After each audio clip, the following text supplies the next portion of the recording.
자, 반갑습니다. 랜드멘트 TV의 부산 울산 부동산 아카데미 학원 박우상입니다. 자, 어제는 부산의 도시계획 체계도에 대해서 말씀을 드렸고, 그 체계도 중에서도 공간구조의 소중함을 말씀드렸습니다. 그럼 오늘은 부산광역시의 생활권하고 인구 배분 계획에 대해서 말씀을 드리도록 하겠습니다. 전체 면적을 이렇게 펼쳐놓고 서쪽을 북구, 사상구, 사구, 강서구를 서부상권이라고 합니다. 동쪽을 해운대와 수영구를 포함한 해운대, 기장군을 포함해서 동부상권이라고 지정을 했습니다. 그리고 나머지 지역이죠.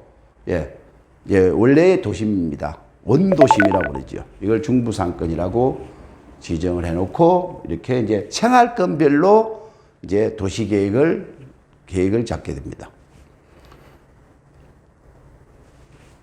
자, 그러면요, 인구가 이 생활권별로 인구가 이제 변경이 일어나는 것에 대해서 말씀을 드리겠습니다.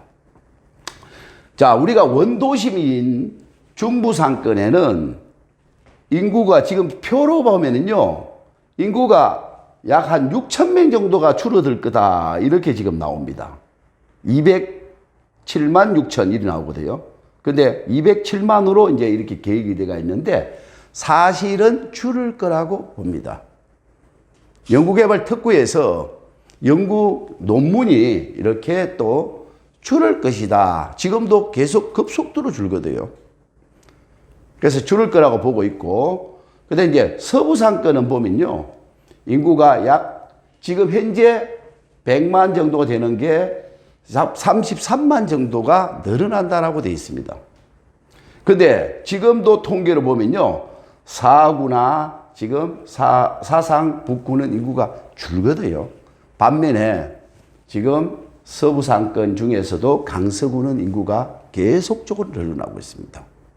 4년 전만 해도 인구가 8만이 안 되던 게 지금 작년, 그러니까 2019년 말 기준으로 해서 11만 7천이 만들어지고 있어요, 지금요. 근데 지금 맹지에 2단계 공사가 들어가고 에코 델타 시티가 지금 2024년도 되면은 이제 입주가 들어온다라고 봤을 때 벌써 이제 24만 정도가 인구가 만들어질 것이고 2030년이 되면은 38만이 되겠다라는 예측을 하고 있습니다. 자, 그래서 강서구가 강복동과 서면과 마찬가지로 지역 중심에서 부도심도 거치지 않고 강서구가 도심으로 성격이 된 겁니다. 자, 그러면은 반대편에 있는 동부상권을 보시면요, 인구가 70만 인구가 되겠다는 이야기입니다. 그럼 약 20만 정도가 인구가 늘어난다 하는 그런 이제 통계가 있다는 이야기죠. 그래서 지금 동부산 관광단지 오시리아죠. 그 관광단지와 송정지구하고 기장 쪽하고 일강의 신도시와 또 장안하고 자천 쪽에 약 200만 평이 넘는 9개의 산업단지가 지금 조성이 되고 있습니다. 거기에서도 특히 핫한 데가 동남권 의과학산업단지가 있지 않습니까? 자천의 역 앞에 지금 조성 중인 게. 이런 것들이 동부상권에서 지금 점차적으로 계속해서 지금 개발이 되고 인구가 유입이 되고 있습니다. 자, 그러면 따지고 보면요, 원도심은 인구가 줄고 동부상권이나 서부상권은 인구가 늘어난다는 거죠. 그 늘어나는 이유가 지금 교통체계가 변하고 있습니다. 외곽고속순환도로들이 내부순환도로, 외부순환도로, 외곽고속순환도로하고 광역도심권의 순환고속도로까지 만들어지고 있는데, 그게 이제 약 2, 3년 후면은 모든 교통체계가 완성이 됩니다. 자, 그러면요, 이제 원래는 수영이 동부상권이 아니고 중부상권이었는데 균형을 맞추자 해서 수용이 이제 동부상권으로 들어왔다라고 생각을 하시면 됩니다. 자, 이런 것들은 제가 간단하게 넘어갑니다.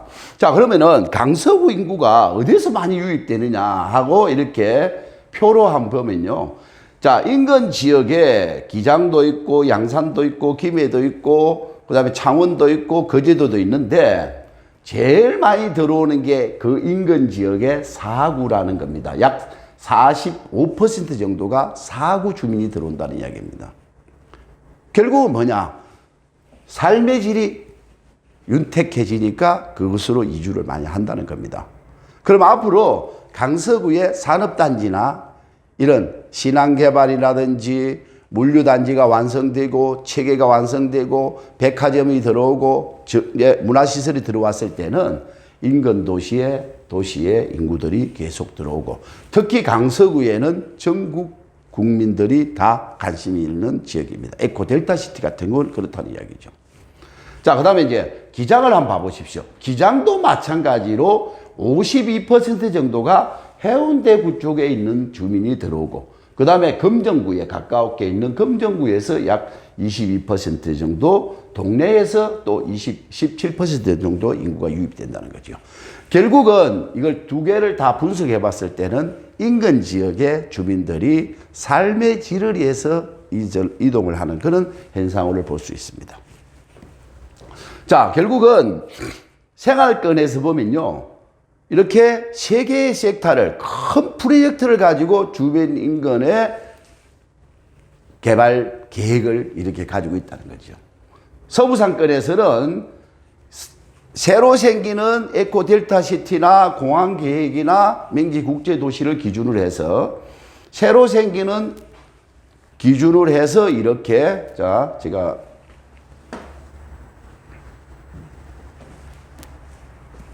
자, 여기 보시면은요, 김해 신공항과 에코 델타시티와 맹지의 신도시와 오션시티를 이 기준으로 해서 이게 서부상 그랜드 플랜이라고 합니다. 이렇게 조성을 하면서 지금 큰 플랜을 가지고 가는데 그 주변에 이제 이렇게 둔치도 개발이라든지 맥도 개발이라든지 이런 것들을 가덕도 개발이라든지 이런 것들을 하나하나 이렇게 표시를 해놨습니다. 키워드만 알면은요, 다 찾아볼 수가 있다는 거죠. 그 다음에 중부상권에서는요, 이렇게 북한 쪽을 기준으로 해서 문현동과 서민과 그렇죠, 시민공원을 연결하는 이런 모든 것을 해서 북한 재개발 사업을 기준으로 이렇게 플랜을 짜놨습니다. 자, 마찬가지로 동부산 같은 경우에는 큰 플랜이 오시리아 관광단지 110만 평이죠. 오시리아 관광단지를 기준으로 해서 자, 송정역이 발전이 되고 사람들이 모이고 그렇죠? 일강에 또 신도시가 조성이 되고 또 복선철도가 개통이 되고 그 후에 또 장안에 이렇게 동남권 의학산업단지가 만들어지고 주변에 이런 산업단지가 들어오면서 이렇게 개발을 박차가 됩니다. 그런데 결국을 보시면요. 이 개발이 세 개의 큰 프로젝트를 가지고 개발이 되는데 이게 결국은 이제 이것들이 축이, 개발 축이 이렇게 갑니다. 이렇게. 이게 동남권 개발 축이라, 신개발 축이라 그러거든요. 그런데 결국은 보면은 물적으로 움직인다 하는 것을 느낄 수가 있습니다. 여러분들. 자, 이 기준을 보시고 여러분들이 저는 이제 이걸 하나하나 뜯어서 이제 강의를 다 해나갈 겁니다. 사실은 저는 이렇게 남의 자료를 가지고 이렇게 가는 것은 제 스타일이 아닙니다. 제가 하나하나 이제 앞으로 제가 풀어 나가도록 하겠습니다. 자, 그러면은 이거는 이제 강서구를 보면요. 서부상권을 보면은 북구, 사상, 하단, 사구를 기준으로 해서 강서구와 가덕도와 신항과 그리고 또 제2신항을 연결하는 또 맹지 진해 국제자유도시와 연결하는 이 개발축이 이렇게 가는데 이 지역 안에 이제 강서구를 기점으로 해서 사상으로 가면서 부전역으로 가고 여기서 또 창원도로 가는데 이 라인이 고속도로 또 복선철도 이런 전체 이런 것들이 중앙의 센터로 이렇게 움직인다는 이야기입니다. 그 센터를 가지고 이제 에코델타시티, 맹지국제도시, 국제물류도시 이런 것들이 이제 같이 이렇게 어우러지는 거죠. 자, 이게 이제 지금 보는 서부산 그랜드 플랜의 기준을 보시면 됩니다. 자, 그 다음에 이제 요게 여러분들 보시다시피 이제 서부산 쪽에 이제 플랜입니다, 이게. 그런데 보시면요. 이제 사상에는 스마트 시티 하겠다. 공단을 첨단 산업단지로 만들겠다. 장림 신평에도 첨단 산업단지를 만들겠다. 이번에 보니까 오거돈 시장이 그 새해 인사를 보니까 부산에 산업단지를 전부 재정비하겠다. 그때 첨단 산업단지로 다 재정비하겠다는 그런 이야기가 있는데요. 그런데 결국은 북구, 사상구, 사구는 공장들을 건드리겠다는 겁니다. 재정비하겠다는 사업이 이렇게 나와 있고. 그 다음에 이제 강을 건너면은 신도시가, 유토피아가 만들어진다는 겁니다. 강을 건너면 이제. 그런데 이게 7개의 현재의 다리가 있는데 이 다리가 3개의 다리가 더 난다는 거죠. 그게 이제 북부산 고속도로하고 서부산 고속도로가 있는데요. 그 고속도로 사이로 해서 대저대교가 나고 그 다음에 사상대교가 난다는 거죠. 그런데 이제 대저대교와 은궁대교는 지금 현실화되어 있습니다. 2024년도, 25년이면 다 개통 목적으로 해서 지금 현실에서 공사를 대저대교 쪽에는 지금 들어갔고 은궁대교는 1타미터까지 다 됐습니다.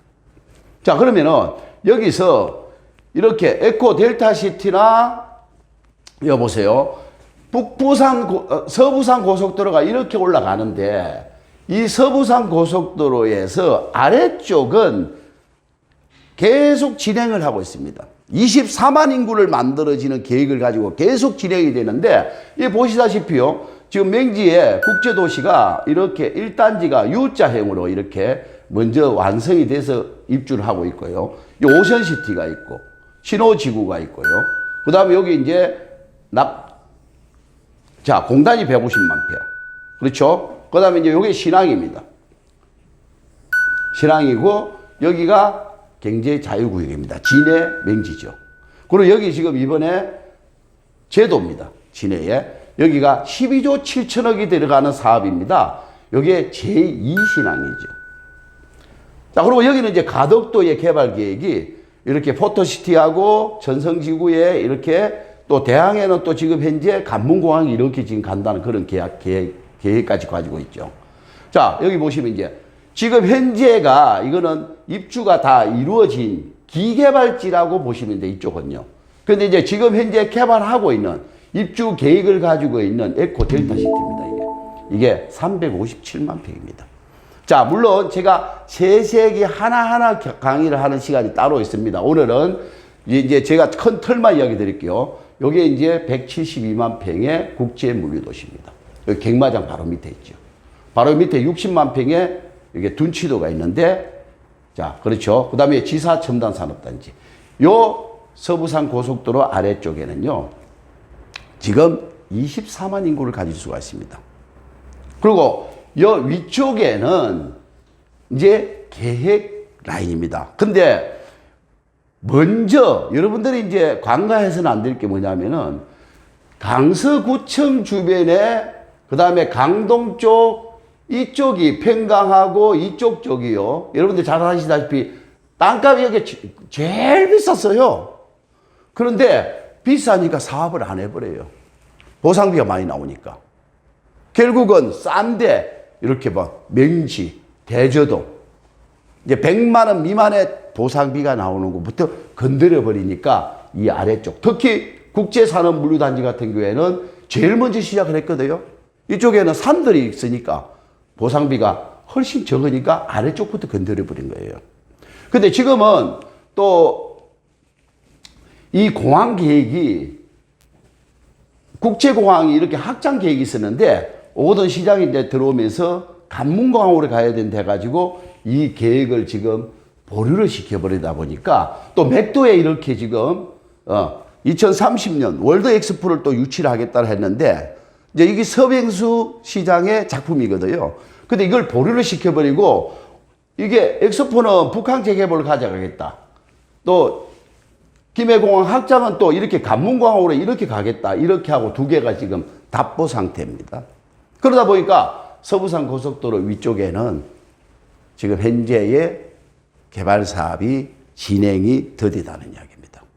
자, 이게 지금 서부산 글랜드 플랜이라고 이야기를 합니다. 자, 그러면은 지금 중부산 쪽에는 이 강북동과 서민과 이 지역을 이제 재개발 사업과 도시 재정비 사업에 집중을 하고 있습니다.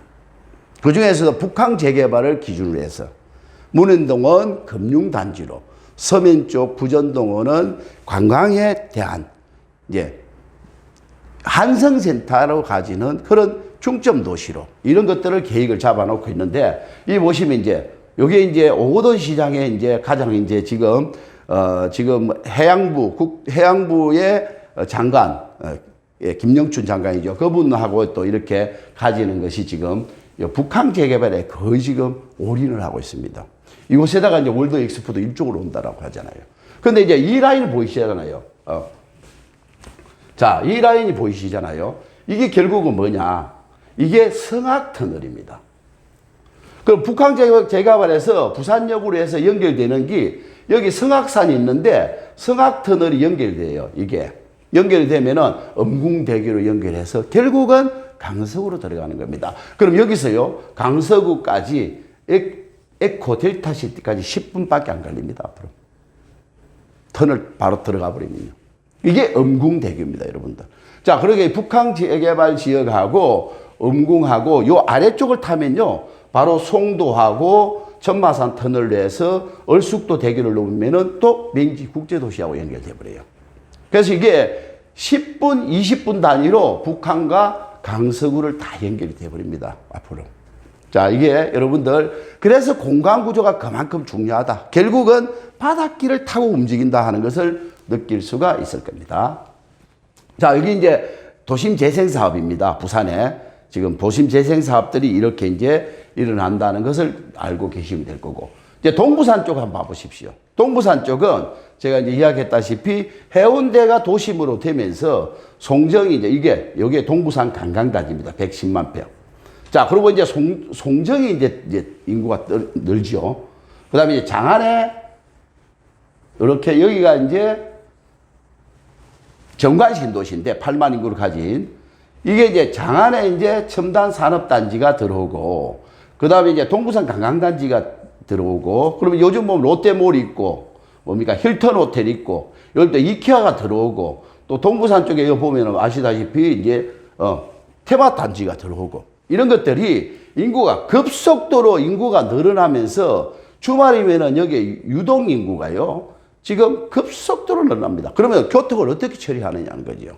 그래서 복선철도가 들어오고 이게 외곽고속순환도로가 일강으로 연결되고 또 여기 또 뭡니까 산성터널이 들어와서 또 나중에 장산으로 연결돼서 이게 또 연결되고 이런 또 그리고 이제 뭡니까 사상에서 GS에서 하겠다는 또 대심도로가 이렇게 해서 해운대 장산까지 연결한다는 이런 계획들이 전부가 이렇게 동에서 서로 가는데 이 도로들이 도심의 원도심을 거치질 않아요.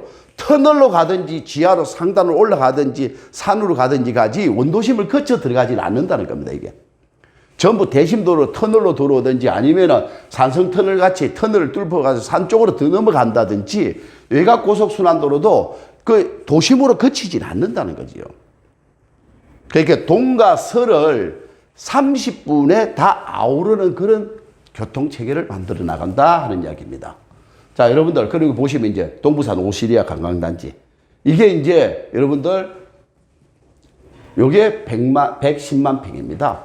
지금 테마파크 조성하고 있고요. 그 다음에 힐튼 호텔 있고, 그 다음에 이제 전부가 이런 한옥마을이나 여기 이제 이런 것들이 전부가 이케아가 지금 여기 들어오고 있고 롯데몰이 이제 있고 이런 것들이 지금 계속해서 현실화되고 있다는 것을 알 수 있습니다.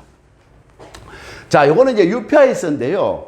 이 UPIS를 기준으로 해서 이제 제가 다음 시간에는 이 UPI를 기준으로 해서 이제 체계도를 한번 생활권에 대한 체계도를 한번 제가 설명해 보도록 하겠습니다. 기대해 주시길 바라겠습니다. 자, 오늘은 마치겠습니다. 감사합니다.